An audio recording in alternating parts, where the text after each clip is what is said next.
So a year and a half ago, not even, Rhys Waters and I launched Podstarter. And we launched it based on two things. One was Rhys knew podcasting really well. He had just come from BBC, had moved to Canada, into Halifax, and had just quit his job and was looking for that next thing. And he had this passion for podcasting. My background coming from a different country meant that I had experience and I came from a culture of working that was different from what was being done here.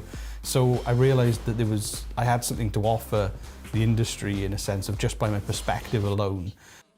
So as an entrepreneur, recognizing that A, you've got somebody who knows their stuff really well, and there's a market appetite for it, we launched something. You kind of realize that background, that kind of coming from a different place and bringing those skills here adds to the mix and just makes it more interesting for everyone then. People go, how do you make money in podcasting? Is there any money in podcasting? And Podstarter has proven that statement to say, yeah, there's an opportunity, there's money to be made in podcasting.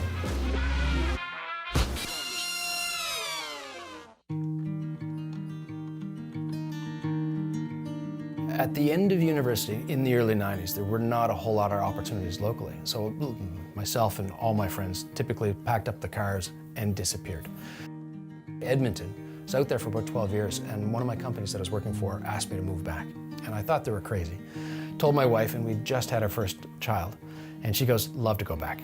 And I think 2 months later, we'd actually packed everything up and moved back to Halifax, and loved every minute of it since. I get asked quite a lot, why move to Halifax? And honestly, I kind of say, why not? Because I genuinely feel like it's one of the best kept secrets in Canada. Living standards, the amount of time you have in your spare life to go out and enjoy the things that are around you. We're never going to get bored of what's around us here. So I kind of worry that too many people are going to find the secret out. And it's good for the city to grow, but at the same time, I don't want it to change. So. All of a sudden, we had the opportunity to be able to go to sports events and get them to certain activities and have disposable time. So I'm not stuck in an hour-long traffic. I'm actually in a 10-minute traffic jam. Wonderful problem to have. I am your typical father of two with a dog that are saying things like hobbies will return when time does. I love working in the downtown climate, because I have energy at the end of the week. Friday night comes along and I'm still energized, still enthused. And I enter the weekend with that same energy. I'm not exhausted, I'm not beat down, I'm not trodden. I'm not saying, let me get the hell out of here. Our main reason for coming here was to just have more time together as a family. And our youngest two, they don't really remember the UK or life in Wales, so they sound Canadian. My 5-year-old, he just started school. And he came home and he was like, I've got a best friend. I was like, great.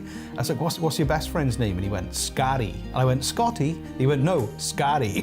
It's like, they've settled in, they're just absolutely thriving. And I think that, the secret was to just be around their parents more.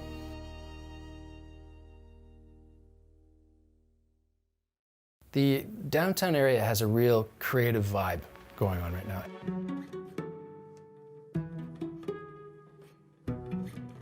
I think it's a 5-year change. 5 years ago, it really shifted, where you've got a young, vibrant, energetic group of people that are saying anything is possible.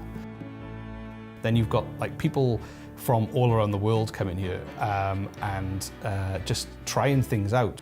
And it's still very open and very friendly because it's still a small community.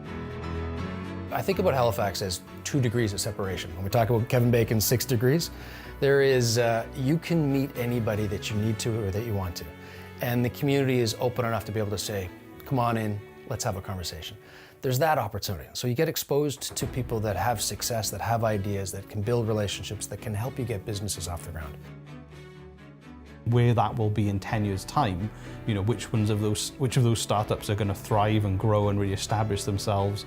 There's some real excitement. I kind of feel that this is the start of a completely new chapter, and what might happen over the next decade is incredibly exciting in that sense.